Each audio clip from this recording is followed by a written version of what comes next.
প্রতিশোধ শোনার সাথে সাথেই মনে হয় রক্ত, আগুন আর অন্ধকার। কিন্তু প্রতিশোধ শেষ হলে শান্তি আসে নাকি ভেতরে জমে থাকে শুধু শূন্যতা? এই প্রশ্নের উত্তর খুঁজে পাওয়া যায় এক অসাধারণ ডার্ক অ্যানিমেতে, 91 ডেইজ। এই অ্যানিমে আমাদের নিয়ে যায় 1920-এর আমেরিকায়। তখন মদ বিক্রি বেআইনি, আর সেই নিষিদ্ধ ব্যবসার দখল নেয় মাফিয়া পরিবারগুলো। শহরের প্রতিটি গলি ছিল ভয় আর রক্তের গন্ধে ভরা। পরিবার মানে ছিল শক্তি, আর সেই শক্তি মানেই মৃত্যু। 91 ডেজ শুরু হয় এমন এক মানুষের যাত্রা দিয়ে যে সবকিছু হারিয়েছে, আর তার একমাত্র উদ্দেশ্য প্রতিশোধ।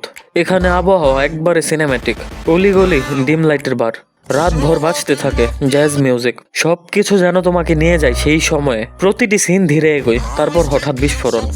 মানে এখানে কোনো ফ্ল্যাশি ফাইট নেই, নেই জায়ান্ট মনস্টার, শুধু মানুষ আর মানুষের লোভ।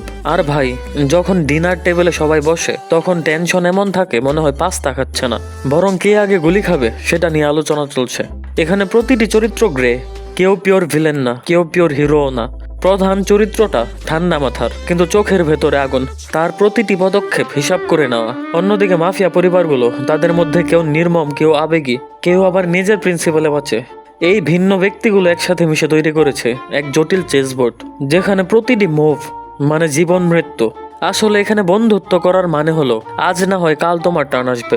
91 ডেইসের মূল থিম প্রতিশোধ, কিন্তু অ্যানিমে এটা দেখায় না যে রিভেঞ্জ মানেই কুল কিছু, বরং দেখায় প্রতিশোধ মানে এন্ডলেস সাইকেল, যেখানে শেষ পর্যন্ত হয়তো বিজয় নেই, আছে শুধু শূন্যতা। তুমি দেখতে পাবে বন্ধুত্ব, বিশ্বাসঘাতকতা দৈনন্দিন, আর প্রতিশোধ নিলে হয়তো তুমি নিজের ভেতরের মানুষটাকেই হারিয়ে ফেলবে। এই অ্যানিমে তোমাকে বারবার মনে করিয়ে দেবে লোভ আর প্রতিশোধ মানুষকে কেমন অমানবিক করে তোলে। ভিজুয়াল প্রেজেন্টেশন দারুণ, হেভি অ্যাম্বিয়েন্স আর স্লোবার্ন সিনেমাটোগ্রাফি। এক একটা সিন এমন ভাবে সাজানো যেন পুরনো মাফিয়া সিনেমার কোনো আইকনিক মুহূর্ত।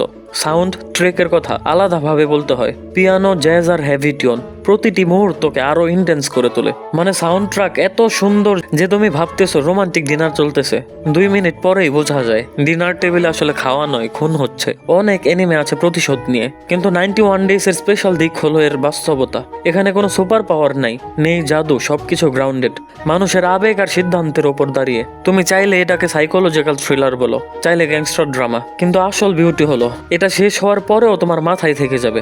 এই অ্যানিমেটা শুধু প্রতিশোধের গল্প নয়, এটা মানুষের ভেতরের অন্ধকার, বিশ্বাসঘাতকতার ভঙ্গুরতা আর শূন্যতার কাহিনী।